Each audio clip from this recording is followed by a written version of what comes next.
NBA는 매 시즌 정규리그 82경기를 치른 후에 동부와 서부에서 8위 안에 들은 팀만 따로 4월부터 6월까지 플레이오프 경기를 즐깁니다. 둘 중에 비중이 더 큰 쪽은 당연히 플레이오프이고, 정규리그는 마치 몸풀기와 같다고 하는 선수도 있는 만큼 플레이오프 무대에서의 수비는 정규리그보다 훨씬 더 빡빡하고 파울콜도 상대적으로 적게 불려 공격에 성공하기가 쉽지 않습니다. 때문에 웬만큼 경력이 있는 NBA 선수들이라도 플레이오프 무대에서는 정규리그 때보다 스탯이 떨어지는 것이 자연스러운 일인데요. 그와 달리 이제 막 NBA에 입성한 루키인데도 처음 밟는 플레이오프 무대에서 더 화끈한 공격력을 보여줬던 선수가 있습니다. 이 당돌한 선수는 바로 제이슨 테이텀입니다. 당시 만 19살로 NBA에서 가장 어렸지만 어떻게 경험 많은 선배들을 대신할 수 있었는지, 그리고 이번 시즌 르브론, 아테토쿤보, 커리를 이어 유니폼 판매량 4위를 기록할 정도로 인기가 많은 이유는 무엇인지 그의 농구 인생을 리와인드 해봅시다.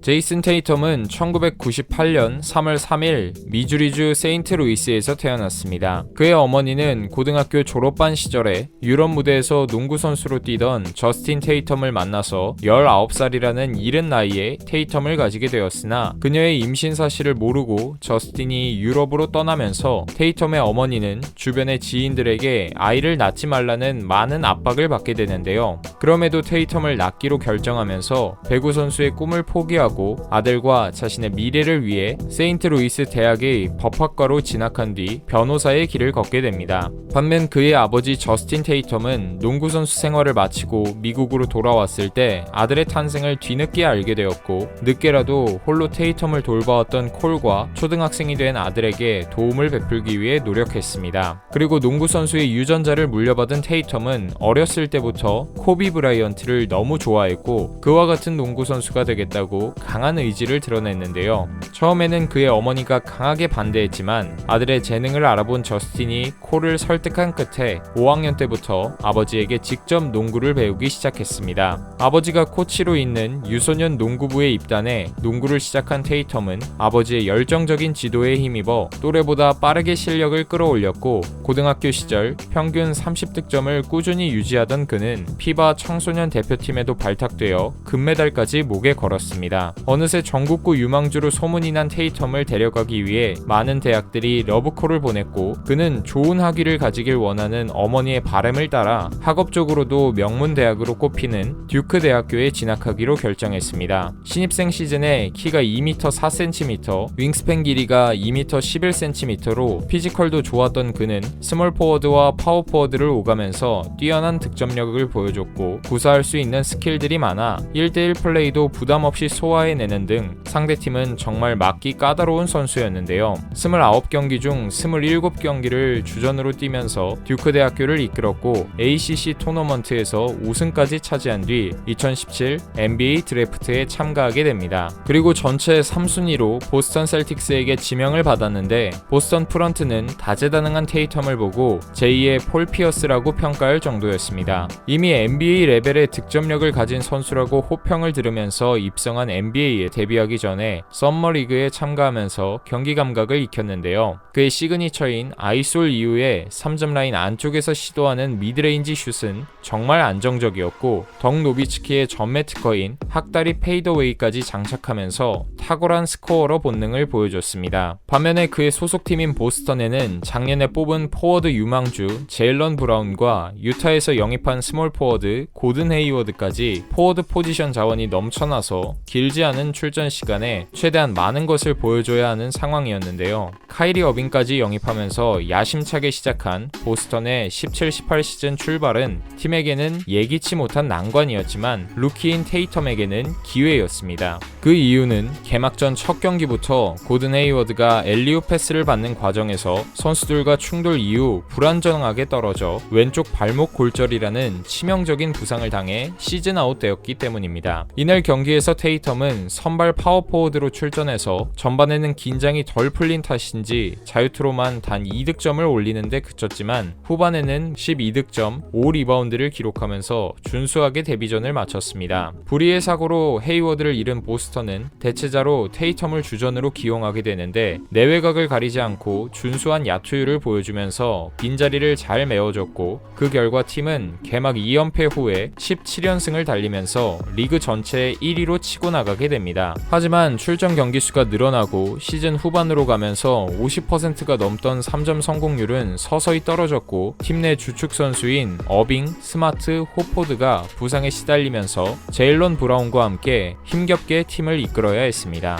결국 동부 1위 자리는 토론토에게 내줬고 설상가상으로 1옵션 어빙마저 플레이오프를 앞두고 무릎 부상으로 수술대에 오르면서 출전하지 못하게 되는 큰 손실이 생겼습니다. 1라운드에서 만나게 된 상대는 아테토쿤보가 이끄는 미러키 벅스였는데 양팀 모두 홈 경기에서만 승리를 거두면서 3승 3패 팽팽한 균형을 유지한 채로 7차전까지 이어지게 됩니다. 그리고 7차전에서 제일런 브라운마저 햄스트링 부상으로 2쿼터 도중에 코트를 떠나야 했지만 알 호포드와 테리 로지어가 각각 26득점을 폭격하고 테이텀이 20득점으로 지원 사격을 해주면서 16점 차 대승을 거뒀습니다. 부상 악재를 이겨내고 올라간 2라운드에서 만난 상대는 신인왕 벤 시몬스와 조엘 엠비드가 있는 필라델피아였고 많은 사람들은 필라델피아가 우세할 것이라고 예상했습니다. 하지만 1차전 어빙, 헤이워드, 브라운의 공백은 느껴지지 않았습니다. 테이텀은 미스매치를 적극적으로 이용하면서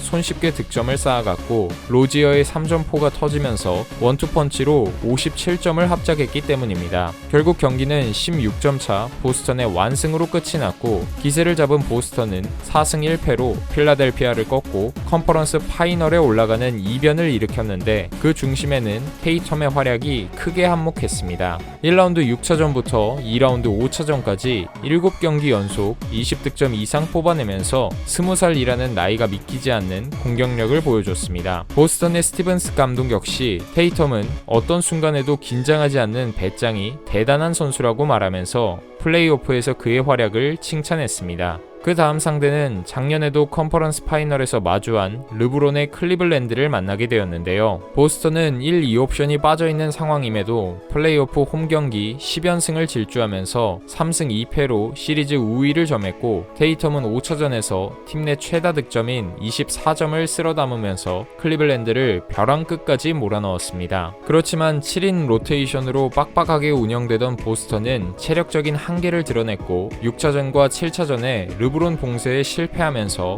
파이널 진출을 눈앞에 두고 시즌을 마무리해야 했습니다. 그래도 베테랑 선수들의 빈자리를 훌륭하게 메워주던 테이텀은 많은 사람들에게 인정을 받게 되는데 같이 맞붙었던 르브론은 7차전이 끝난 뒤 테이텀이 경기에 임하는 방식과 태도 모든 것이 마음에 든다. 그는 성공할 것이다 라고 극찬을 아끼지 않았습니다. 이제 잘 성장한 루키 선수들에 더해 카이리 어빙, 고든 헤이워드가 돌아와 정상 전력을 갖추게 되면 보스턴은 동부에서 독주할 것이라고 기대하는 팬들이 많았습니다. 실제로 동부의 왕이라고 불렸던 르브론 제임스도 서부 컨퍼런스로 이적하면서 그런 기대감은 한껏 높아진 채 18-19 시즌이 시작되었는데요. 그러나 시즌 초반 5할 승률을 왔다 갔다 하는 기대 이하의 성적을 기록했고 팀원들 간의 불화설도 도는 등 로스터가 두터워졌는데 오히려 합이 맞지 않는 모습을 보여줬습니다. 그러나 이런 위기에도 보스턴은 전반기 마지막 15경기에서 12승 3패를 거두며 동부 4위로 순위를 끌어올린 뒤 올스타 휴식기를 맞이하면서 시즌 후반에 대해 기대를 불러일으켰습니다.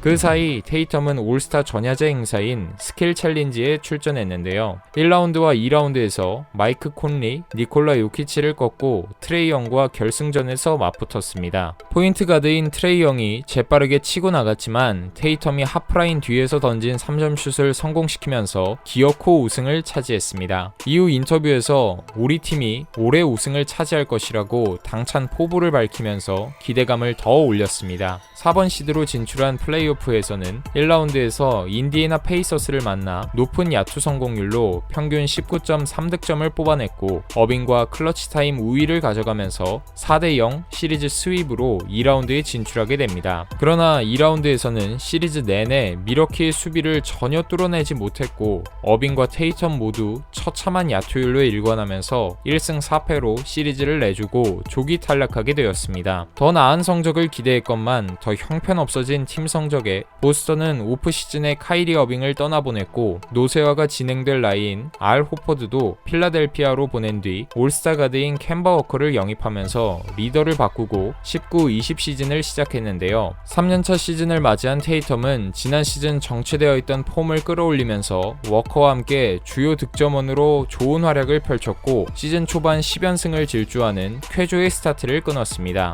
그리고 지금 현재 보스턴은 7할 승률을 기록하면서 작년보다 나아진 동부 3위에 자리하고 있고 테이텀은 생애 첫 올스타 멤버로 선정되는 등 다시 좋은 모습을 보여주고 있는데요.